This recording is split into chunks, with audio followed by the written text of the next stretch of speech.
Nerd Reactor, roll out. So yes, Cyberpunk 2077.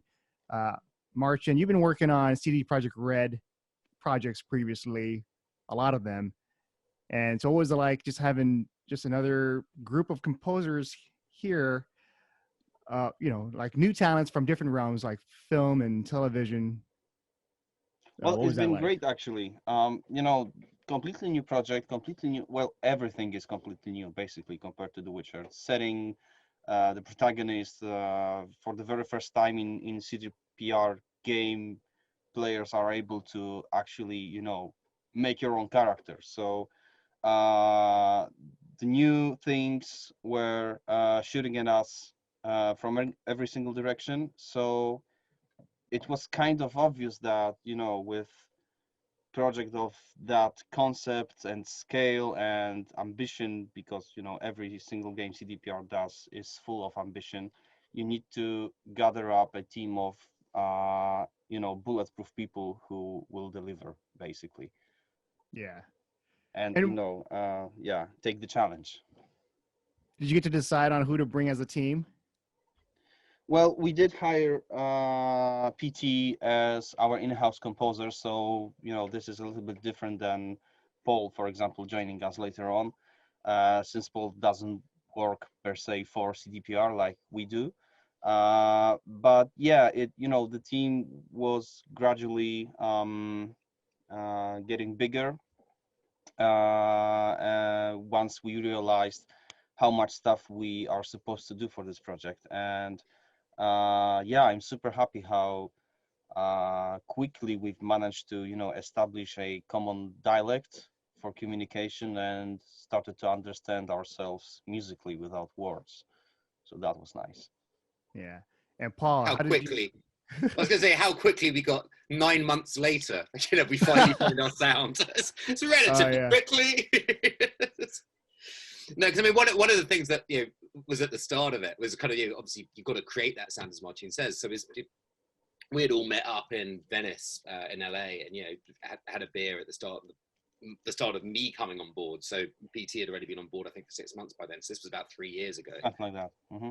And and we sat down, and it was as much a kind of getting to know each other as anything else, because it's so important, particularly when you're in your own studios, that you've got to gradually get on each other's wavelength. So as we started kind of playing around with all our synths and our ideas, and how about this instrument, or how about this, that's how you gradually form the sound. So I mean, yes, there's quick, but there's also kind of slow, but there's also just this whole kind of building the sound, because once you've got that sound built, it becomes then an awful lot easier to go in and dig into a particular sound and start creating a track out of that.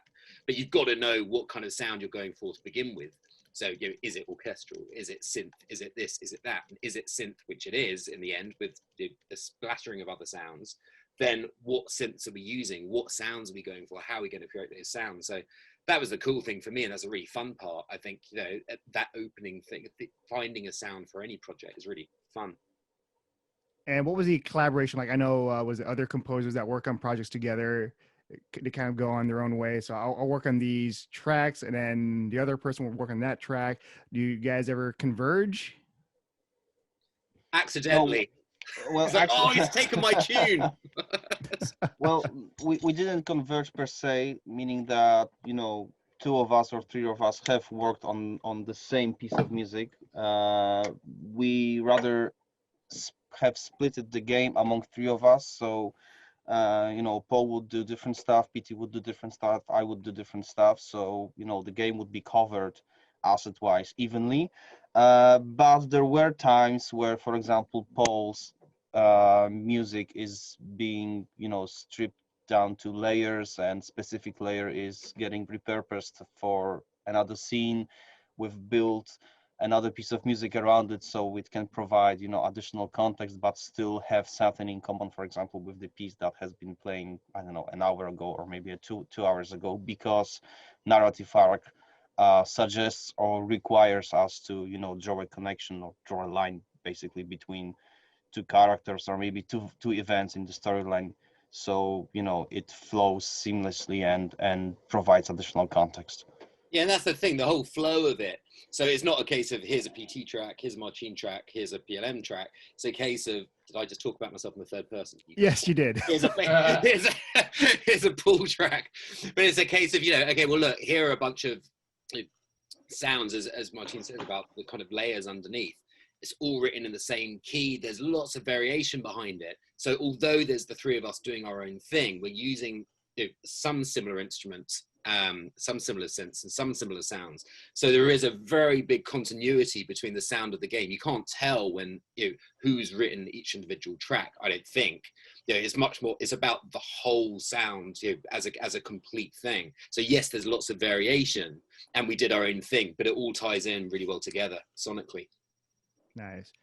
And by the way, I can see PT joined us. Yeah. Yeah, I'm trying my best to start the video. No problem. Once that video starts, then you can just join in. Yeah. Yeah, I mean, whatever the question was, I'm happy to answer that. Oh yeah, yeah. Problem with my webcam, because for some reason Zoom is not seeing it. So sorry. Goddamn Zoom. Yeah. Well, yeah. The question is just the balancing act of just trying to bring all the music together with three different composers. So what was that like? Well, I mean, I think it was actually a very fun thing to do, because especially, I was implementing a lot of stuff. So I was implementing my own music and most of the stuff that Paul wrote.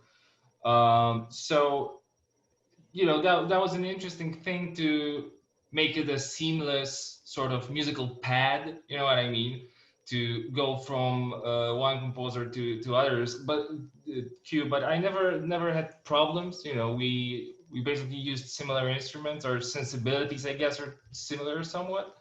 So it was never actually a problem. I was, more times I was sort of impressed how the guys tackled, certain cues. Like there are, two cues that Paul wrote that are my absolute favorites in the game, and I think he totally nailed them. Same goes for Marcin's main theme, so it was just a joy. Yeah. Did anybody have to figure out like, okay, who wants to work on the Keanu Reeves Johnny Silverhand theme? Well, I mean, we had a discussion with Marcin very early on that we wanted to merge somehow Samurai's music and this underscore for Johnny Silverhand. So me being the guy who wrote a lot of the Samurai material, it was kind of a no-brainer that I should sort of work on that. And, themes and motifs that appear in Johnny's underscore, they also appear in the Samurai music. So, we had to make sure that those riffs and those motifs are capable of delivering on many levels emotionally.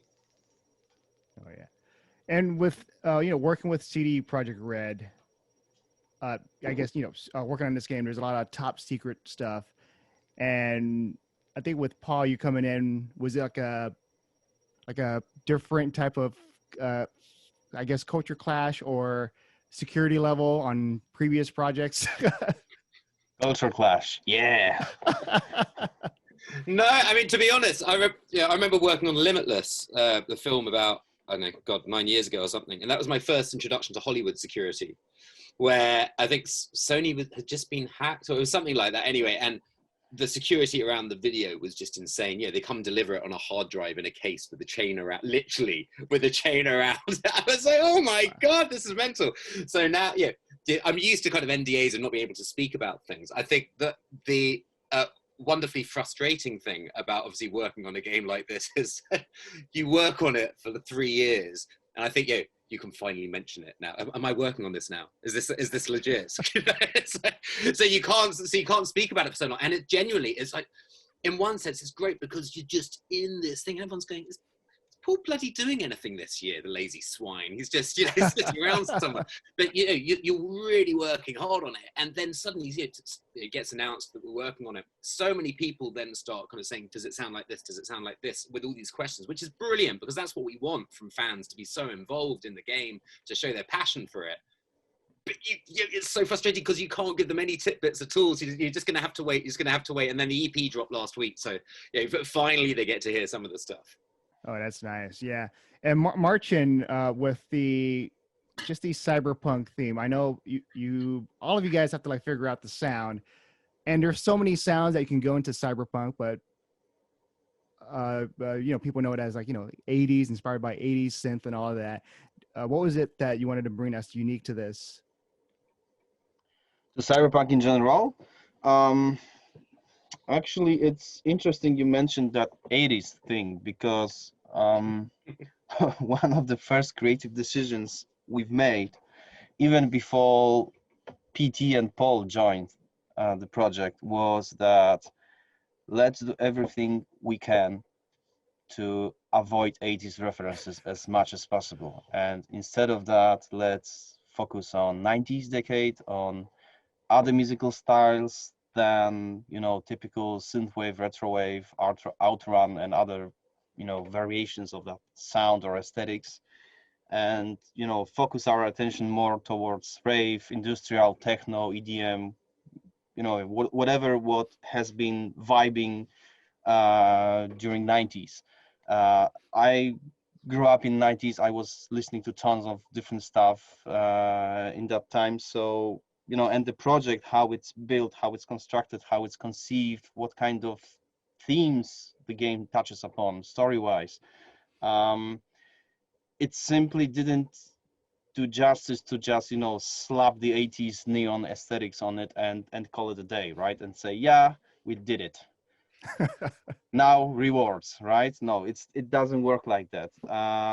This is not any cyberpunk game. This is the cyberpunk. We have the cyberpunk in the title. It's based on Mike Pondsmith 2020, you know, rule book from pen and paper RPG system. So it's a very well described, established and lore heavy world. So, and it's, you know, there's really small amount of this cruising city during night moments in this world in particular, contemplating about I don't know what, right? This city is this world, this universe is about singular person surviving night city. You know, how does it feel to be a cyberpunk and, you know, go up in the ranks and basically make your mark there in this world. So it's much darker, much busier, and more overstimulus kind of place. So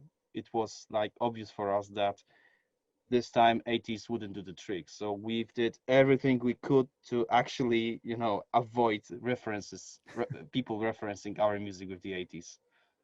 All right, so no more 80s. Even though obviously we use, you know, the same toys, right? Like synths or whatever, but the aim was actually quite different. John's feeling told off here now. He's like, I'm sorry, I meant yeah, it's 5:20. I need to run, guys. I'm so no problem. But my time is up. All right, Thank you. So you have a good day. I'm sorry to leave in that fashion, but I will make it up to you somehow, someday. Okay. Thank you. 80s. No 80s. No 80s. All right. Bye. See you, man. The 80s. I don't know if you had any ideas you wanted to bring, or you try to hold yourself back with like certain themes. Well, I mean, PT can get onto that more to kind of do with the use of sounds and stuff, because he's an expert in these things. But I mean, for me, it was more just about the attitude and the energy of the 90s. You know, growing up in the UK, you know, I came over to LA maybe 7 years ago, but surrounded by people, you know, like the Chemical Brothers, Prodigy, all those kind of bands. Yes. The energy of it was so raw. And it's interesting because then you look at it, you know, as evolving throughout the years, and Uncle and those kind of the raw drums, DJ Shadow, whenever they use those kind of raw things, it always stems back to that kind of breakbeaty kind of vibe. And it's like, oh my God, yeah, they're all sounds. So we had Elan, you know, drummer from Nine Inch Nails in, and we took a load of his drums and then processed the hell out of them. So it's not just electronic. Yeah, I think PT had said the other day about people can think of electronica as a cold thing. And it's not. There's some wonderfully warm textures. So I'm looking here at one of my synths, but there's some wonderfully warm textures underneath it.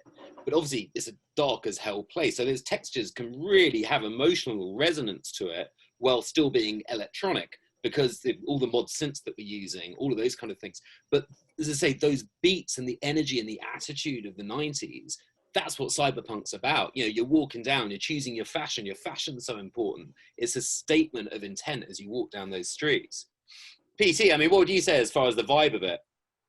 I think I think you nailed it. Also, one thing to add is the 90s are also interesting because it's actually the first time that, well, 90s, let's say, you know, the break of 80s and 90s, actually the first time that the sort of digital music making became available to everybody. And, you know, this boom of new music in the 90s was very much technology based. And that sort of ties in well with the cyberpunk genre, cyberpunk, you know, setting that we were scoring. You know, if you think about the bands that Paul mentioned, you know, Chemical Brothers, Prodigy, you know, these guys, you know, they weren't superstar producers when they started. You know, they were bedroom producers, sampling, you know, old records and stuff, and looking for breaks and, you know, things that they can use to then create their own music. And that attitude is, you know, is very much a part of the sort of cyberpunk, you know, philosophy. You know, that there's a great quote from Mike Pondsmith who says that the streets will find its use for things, you know, and this is sort of exactly what those guys did. You know, Nice, they yeah. couldn't afford to go to the studio and record a full band, so they found a way to express themselves with the tools that were available to them. So I think the 90s are far more interesting decade musically, although, you know, I love a lot of the stuff from the 80s, but sort of culturally,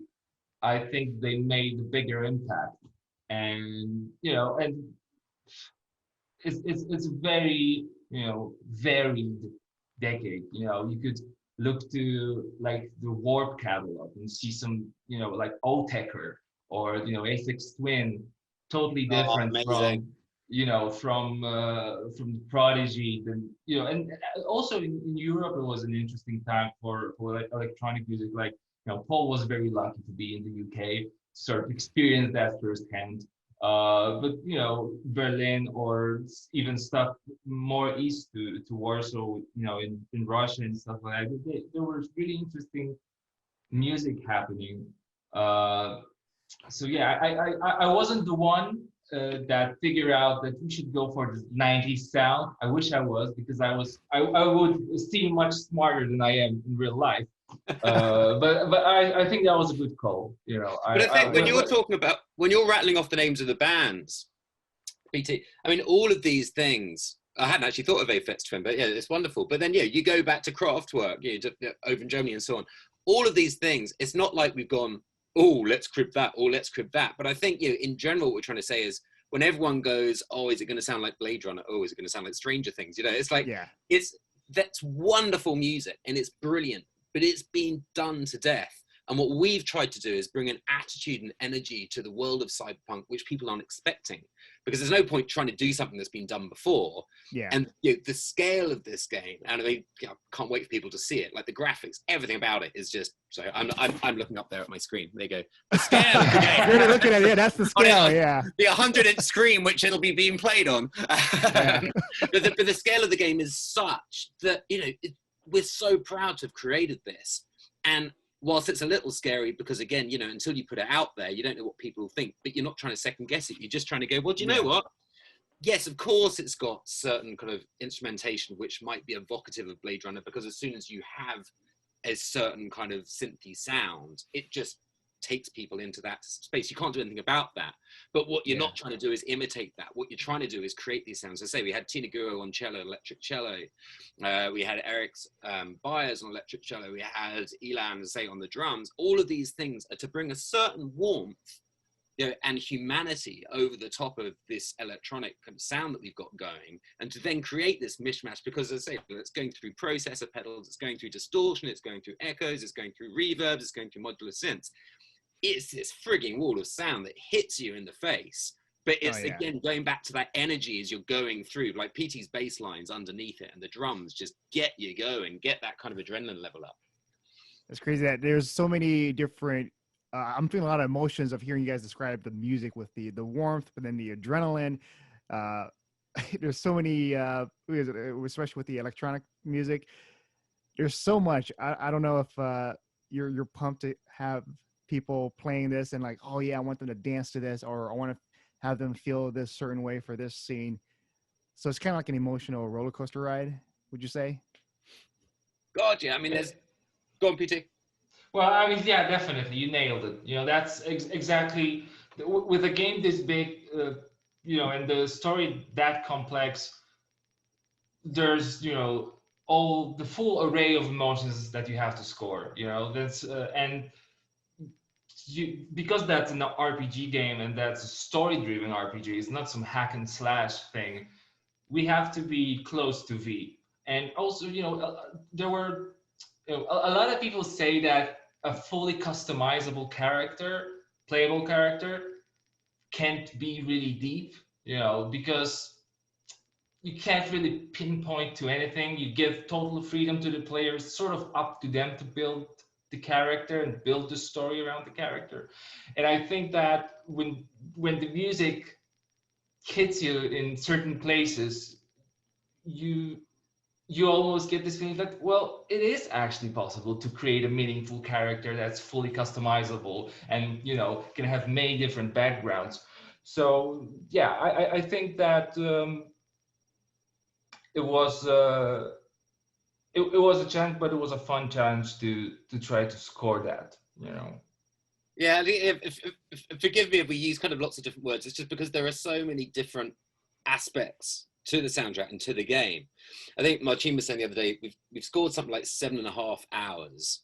So that's score, not soundtrack of original songs and stuff. This is just the score that the three of us have done. And that's 7.5 hours that then get chopped into various other layers to create however many gazillion hours of gameplay. You know, it's monstrous. So it's that wonderful journey. It's us creating a soundscape and a sound track specifically for every single option that you've got in the game. It's insane the number of options that you do. So you've got to think about that when you're composing. Oh yeah. Does that ever seem daunting? Like, to say, working on this game that could be like hours long compared to other projects? It could be 7 hours or maybe even more. You're like, how many hours are gonna work on this? Yeah. I actually also think that this is part of the fun in video games, you know, being able to create stories that people have, you know, maybe not full control, but people can feel like this is their own story, and the way their playthroughs plays out seems sort of custom and tailor-made to their playthrough, you know, and to their play style. You know, of course, you know, the nightmare that I keep on having is that one of our QAs tells us, you know, there's this one other path that we didn't cover with our score. We should do something about it, because, you know, that was happening a lot during the development. But once it works, you know, it's great, really. You know, once you figure out that, you know, all those possibilities are sort of covered, and, you know, it just puts a smile on my face. Did they ever use the phrase "just one more track"? You know, I mean, because Marcin is sort of the head of music here at CDPR, there's rarely, you know, a request like that. So it's more it's more like us, you know, me and Marcin wanting to do stuff better, you know. It's rarely some outside source, I mean, outside of our music team, so from some other department, you know, tells us to do something. So yeah, and I think for me, it's our ego that drives things. I was going to say, for me, the wonderful thing is, you know, as PT says, PT and Marcin are over there in Warsaw. I'm over here in LA, and sometimes in my studio in Scotland. And you know, what's kind of cool for me is when I get the next, what they would call the next batch of tracks. So yeah. I don't know what the hell part of the game I'm taking over, and suddenly it's just like, ooh, this looks good. And, yeah, and then they've written out their massive description for every single scene and what it is. Because again, obviously the graphics haven't necessarily been done, or you've got very basic graphics. Whereas in film and TV, you've got, you know, it's all done. So you can already see, it's still got to be graded and colored, but you can already see what's happening. With this, I'm kind of trying to use my imagination. So their description of each scene is to really help me start using my imagination to imagine what's going on. And then I get a rough quick time and then I start delving into it. So that was always really exciting. Maybe at the start of every month, it's like, oh, it's Cyberpunk Day. What's coming in today? And do you have like a favorite track that you worked on? Like this is, oh man, I love this one. I got a few. I mean, it's funny because my favorites are Marcin and PT's. So it's like, I listen to those. And I think, like, generally, this is not a self-deprecating thing. And PT said it as well, and Marcin said it as well. We all have favorites, among it. And also, I think it's the same as anything. You hear a track so many times, you go, I can't bloody hear it again for a little while. I'm really proud of it, but I need to hear something. And then suddenly I'm hearing fresh stuff coming from PT, which is exploding my speakers, going, oh man, the energy of this. And I love the pace of some of PT stuff. Marcin nails the atmospheric stuff, and he's obviously really good as well at the energetic stuff. But some of the atmospheric stuff that Marcin does with his melodies and the hooks, the instrumentation, fucking gorgeous. Whereas for me, I just remember there was a track, and Andrew can let you know if we're allowed to talk about it or not. But where there's a kind of, I would say, a festival chase scene going on, and it's like a carnival kind of vibe, but dark as fuck. And so instead of like having EDM or IDM or whatever else, there's a driving bass line going through and a shitload of like congas and anything you can hit kind of going on and some kind of African percussion and so on. I spent 3 days, like literally 3 days. You talk about kind of the Chemical Brothers sampling one drum loop from whatever to find it from their album. I spent 3 days. My digital performer, which is what I use to create music, the template literally had about 70 different drum loops, chopped up, reverse, stutter effects, all going through. Wow. Because again, you're trying to do something different with it. And then, my pulsing bass lines with some of these things. I sent it to Marcin. Marcin just goes, it's great. And that was it. I was like, give me some more than that. This is 3 days. Is this over text or? No, over email. I was just like, I'll take it as it's great, but if you could just reference a couple of amazingness things that I've done in this, 3 days. 3 days. I was like, it's great. It's great. I spent 3 days in this. He's like, and it shows. Whereas PT right next door to Marcin in the studio in Warsaw. So they obviously have a lot. Well, I'm saying you obviously have a lot more chat. Do you, or do you just stay in your own rooms? No, of course, we burn time as much as possible. And so did you have the same thing too, that feeling of certain tracks that you worked on that you're proud of, PT? Well, I made so many that actually just recently one of our QAs was referencing one of my tracks, and I, couldn't wrap my head around which track he was actually talking about. And then he sort of pointed me to the correct quest. I'm like, okay, this one. Right, I totally forgot that I did. My 2 favorite tracks are actually done by Paul. And those were tracks that we had, a rough idea what we needed in them, but what he did was just, we couldn't imagine that music in this scene. So that was like my fondest surprise that I got while working on it. And my own music, it's right now I only hear the bad things. I only hear things that could use a bit more tweaking, could use a bit more time with the production or something else. So yeah, it's hard to tell, and to just pick one said that. I think that overall, the soundtrack sequencing, not the EP, but the soundtrack that's going to be released with the game, I think overall this is a very strong representation of what we did. And it sort of have all the elements that we're talking about in every interview. It has the attitude moments, it has the beautiful lush moments. And I think it creates a nice listening experience. It's a 2-hour-long soundtrack. It's almost like a 70s concept album. Yeah.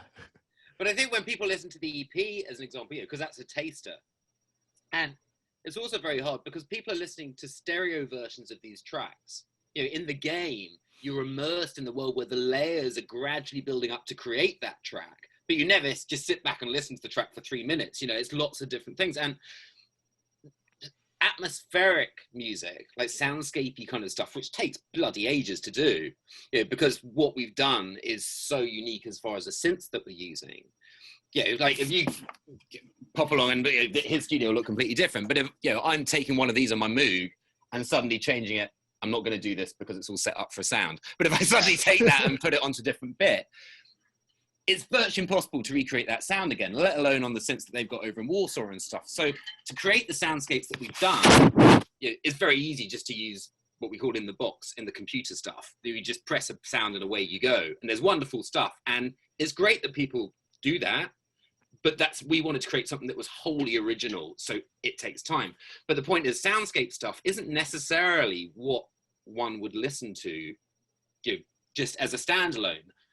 As an EP, you know, it's more about maybe, you know, I want the driving, you know, beats. I want that stuff going on. You know, I can really feel myself in Cyberpunk land. Soundscape stuff is something which is almost a pleasant surprise. It's like, oh, this is lovely. Oh, wow, that's really great. Wow, I'm crying. It's dark as hell. And I think, PT, when you're saying, oh, some of the stuff that I did, I think I sometimes felt like, oh, there's Paul. He's the film composer. He can do all that stuff. I'm like, I'm not looking at anything on the screen, so I need something to inspire me. Whereas PT stuff, yeah, the production is just freaking amazing. The 808s, those beats underneath it. I said to him, yeah, I would listen to that stuff. Forget about the game. I would listen to that track on loop, whether I was running or just to get me in the mood. So it's just bloody amazing. Yeah. You know? I guess my my last question would be just working at CDPR. It's pretty exciting, right? And you get like some cool perks. You get the cool chairs and shirts and whatever. What's like the coolest thing, you know, being a part of or, you know, helping out? What was your biggest perk, PT? Meatballs. Well, you know, I think it's great to work in a company that values music, because I never heard of any other project, be it or game or movie or, you know, I don't know, art installation, whatever, that would commission 7.5 hours of score and, you know, 150 original songs. And, you know, and we have a made up band in the game, so we have to record the EP with the made up band, but we're, you know, recording 6 tracks, not a single, and 6 fully, you know, recorded, produced songs with one of the best hardcore punk bands ever. So, you know, if you put all those things together, you know, not every project allows you to do that. Not every, you know, company or game director or head of whatever, you know, has the guts to say, yeah, I think we should spend that money on that. You know, music is important in this game. So I think that's, you know, that's the best part of it. And also the fact that we do have an in-house music team. You know, most studios, they, you know, music is sort of part of the audio department, and usually like the audio director or audio lead takes care of maybe the implementation or, you know, feedback for the composers. Here it's really Marcin is the music director, and he's, you know, his superior is Adam Badowski, the game director. So, you know, there's a lot of freedom and a lot of things we can do, and we can, you know, actually convince people that we should do something and we should not do the other thing. So I think that's the best part of the job. And Paul? I get no perks. I'm just in my studio. What I would say, when PT says we're quite a rarity in that there's a music department in there, it can sometimes be misconstrued as, you know, a couple of people just in, yes, we've got someone because it's cheaper to have a music department than not to have a music department. You know, and there's pros and cons for all different sizes of studios. I can see pluses and minuses. But for me, when I get brought on, you know, obviously I kind of work on my big budget films and I'm producing bands, everything else kind of thing. But when I get brought onto something like this, it's a wonderful collaboration. I can safely say, and I can give a shit whether PT's on this or not, is that yes, they're an in-house music team, but the talent level is genuinely, it's not just a case of here's two people hitting keyboards because their little monkey's kind of working away. The talent of those two was, for me, a challenge, but God, it brought out on the best of me, because it took me down a direction that I hadn't necessarily been down specifically. I'd done some stuff in Dread before, which is kind of electronic and Limitless. I'd done some electronic stuff and everything, but this was a whole different kettle of fish. And the two of them, so, the perk for me was bloody getting to work with those two. Oh, Sweet. No, seriously. Yeah. And so I just want to say, thanks for being a part of this interview, and I can't wait to hear more of the music once I get to play Cyberpunk. And hopefully you guys have a great rest of your day. And you have a great Thanks for having us.